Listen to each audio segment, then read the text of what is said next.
Now we're going to take a look at the notice of buyer's termination of contract. So this is also a way you think for your buyer. If any of these things are happening, this lets your buyer get out of the contract. So that's another thing to think about for the most part. We'll walk through it, but this is, remember, this is not something anyone has to sign. As you see at the bottom, only your buyer signs it. This is just a notice. The seller doesn't have to sign. This is just you giving notice for different reasons, and you'll see why this is important. Remember, in a contract, time is of the essence. Things have to be done at certain time periods. So that's why this is so important when it comes into. Again, of course, you go in here, the address, the buyer and seller's names would be there, first name, buyer, seller, all that kind of jazz. And then first option, number 1, right to terminate under paragraph 5. That is your option period. Of course, anytime before the last day of the option period by 5 o'clock, you can terminate. Third-party financing, in case you can't get approval according to the third-party financing, the second number 2 at the bottom, it has the so many days you can get approved. If you can't meet that time, again, now you still have to, you still have to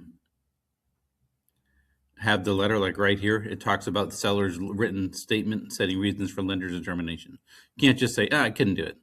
You have to have now, like right here, buyers delivered the seller's lender's written statement. You have to let it know.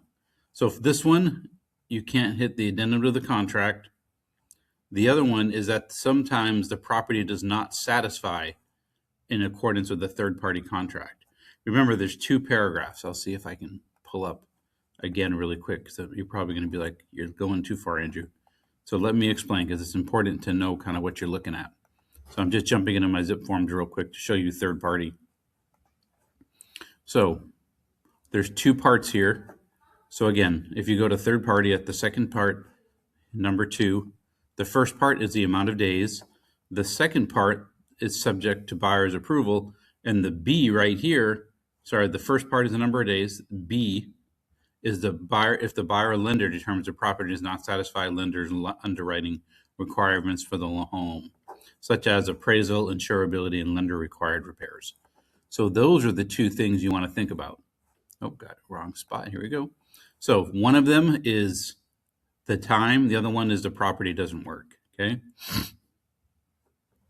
Now, if you terminate under paragraph A of the third party financing, what that will be, when you go back here again to the zip forms, let it jump in here.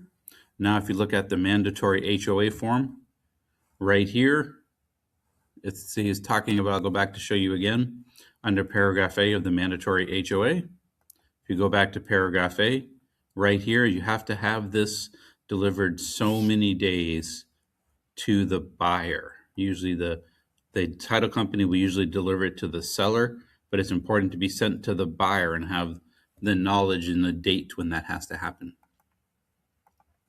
Okay, so that's right there.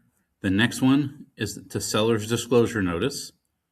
Okay, so if you jump back here again, I'll show you again the seller's disclosure in the 1 to 4.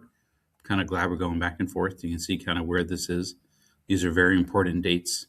So if we're in the 1 to 4 and we jump down here to the seller's disclosure, which is, I hate to not know the name at the top of my head, but that's okay. 7B. If you don't have the seller's disclosure by so many days, you can get out again and you're going to get your earnest money back if you're the buyer. And then once you're there, okay, see, seller's disclosure, addendum was on a right to terminate due to lender's appraisal. So if you have a copy of the appraisal to seller, the appraisal doesn't come in and the lender's like, nope, can't meet appraisal, we're not going to work it out, let's go. Of course, you have to deliver a copy of the appraisal so they can't say you're lying. Now, this is for a residential condominium contract because timely objection was not cured by the end of the cure period. Now, one thing they don't have on here, which I was kind of surprised, is they don't have yet the new form, which is your, see if I can find it real quick. That's your disclosure. It's the other disclosure, the new one.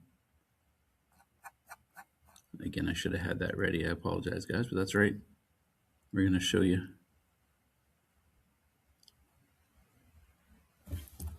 Let's just try to do a search. I should have just done this to start with. There we go. So this one is number, way up here, number 7. So it's still 7, just down at the bottom. 7I, seller's disclosure about groundwater and surface rights. This one is not here, but it says right here within so many days, if this is needed. If not, the buyer may terminate any time and earnest money be refunded. So that one's not in there yet, but I'm really surprised that they didn't put that in there in the buyer termination. These are the new updated forms. I'm going to reach out to Trek and let them know. So you could put that right here in this other section. If anything else that's not in here for anything of these. Okay. And then again, you consult the terminate. Now, this is not an election of remedies. Release of the earnest money is governed by the contract. But every one of these, if you read that part in the contract, it says the earnest money is going to be released. So if you are covering these 8 things, if you think of number 8 as the water disclosure, if you're making sure on the sell side and the buyer side, you control all 8 of these things, you now control the contract. It's an easy way to think of it. How am I in control? What do I do? What are some ways I can control the contract, either on the buy or the sell side? These things, if you control them, you are in charge of the contract. So remember that when you're helping out your clients. And then again, only the buyer signs this. This is not something that anyone has to sign. It's just a notice. And this lets you know with certain things like time is of the essence, such as with the option period, you have to have that in there at the right time by 5 p.m. of the day it ends. Otherwise, you can't get your stuff back. So it's really important when you're doing things like that, that you know what's happening. Hope that helps. If you haven't liked and subscribed, please do, and join the channel. Hope to talk to you soon. Thanks.